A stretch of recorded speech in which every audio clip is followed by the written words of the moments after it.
Okay, today I wanted to talk about these Bumpbees again. I know I've made videos on them. This one right here had a problem.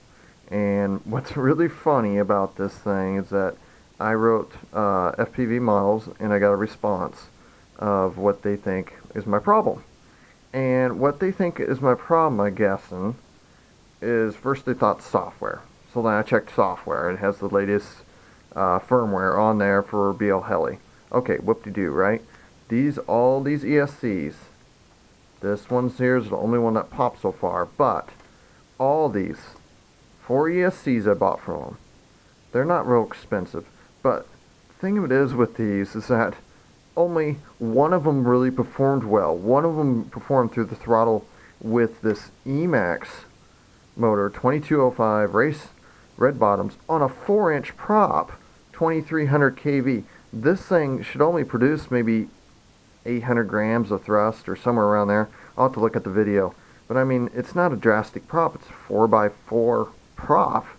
And I mean, with the ESC, I mean, you should be able to get more power out of that thing. And they say, well, usually the ESC doesn't control the amount of thrust that you get.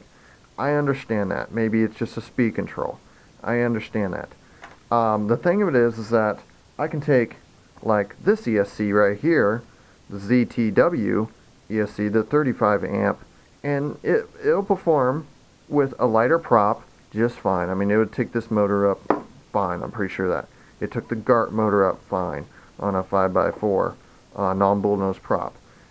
When you need more amperage, this one can't deliver because I don't think it's the transistors that are really overheating, though they felt warm.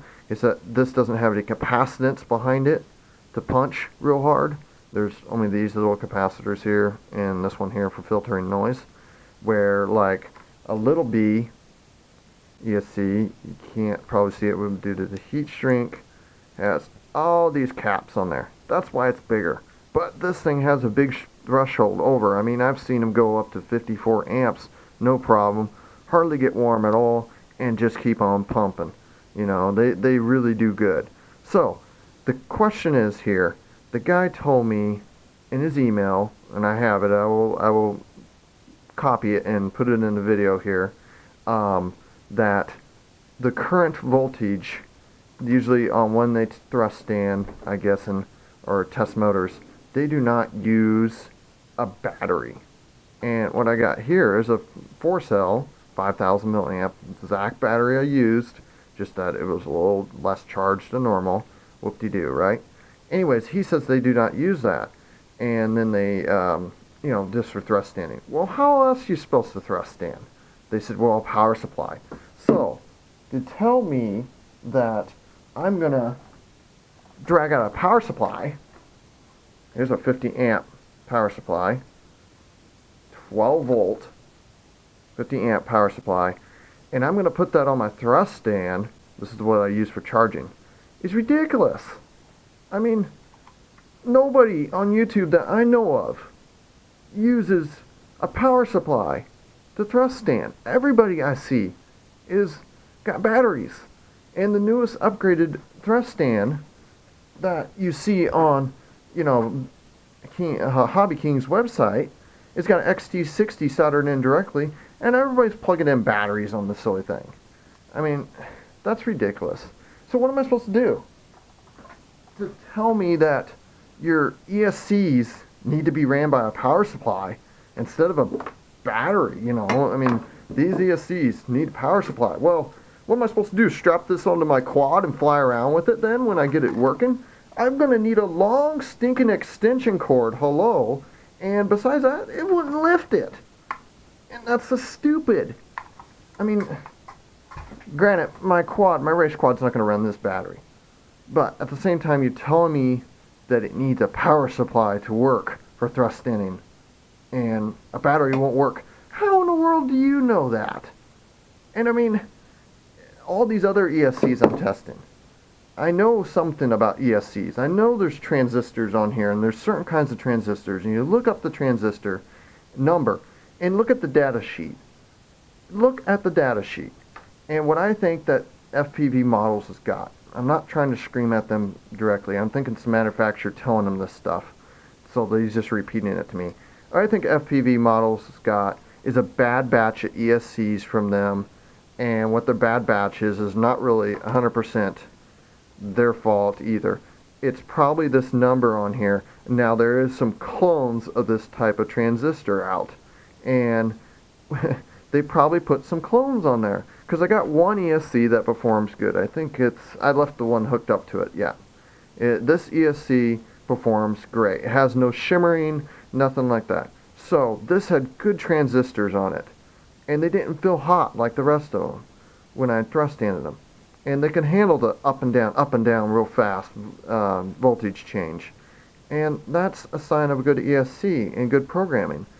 Either that or these caps right here, which are very tiny, and actually I suggest trying to find some better, put a dielectric cap on the end of it maybe. Maybe that'll perform better then.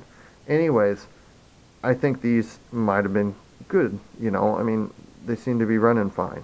So, to tell me though that a battery, you cannot thrust stand with a battery. You must thrust stand with a power supply. Okay, that's ridiculous. I've never heard of something like that. This is a 50 amp. I will try it if they want me to, but I guarantee you they're going to see the same results.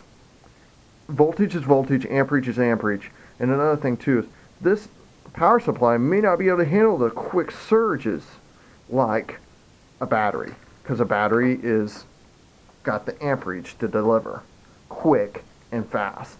And where I might blow my power supply if the capacitors can't handle it or something like that. I really don't think that that's a good idea. So, really, you're going to tell me to thrust stand a ESC with a power supply, and nobody else on YouTube does it, nobody I know does it? That's just ridiculous. Okay, I'm sorry. I'm crying about this probably too much. I don't really care if I get my money back on these ESCs. These ZTWs do just fine. Little B's are doing just fine. Haven't had any problems with them. I'm sorry, Bumpbee, until you guys figure out this problem, I'm going to tell everybody to stay away from these things. If it's the transistors, then fix them. If they're overheating, fix it. Or if you got a bad batch of transistors and they're mixed in with, the lot, then find out, fix it. Take the company to court or whatever, whoever's making these things, and just go with it, sorry. Anyways, I'm raving on about it. I will send some of these pictures and videos to some other friends that I know that know quite a bit about circuitry and see what they say. Thanks for watching. Sorry to be such a negative Nancy today, but that's ridiculous.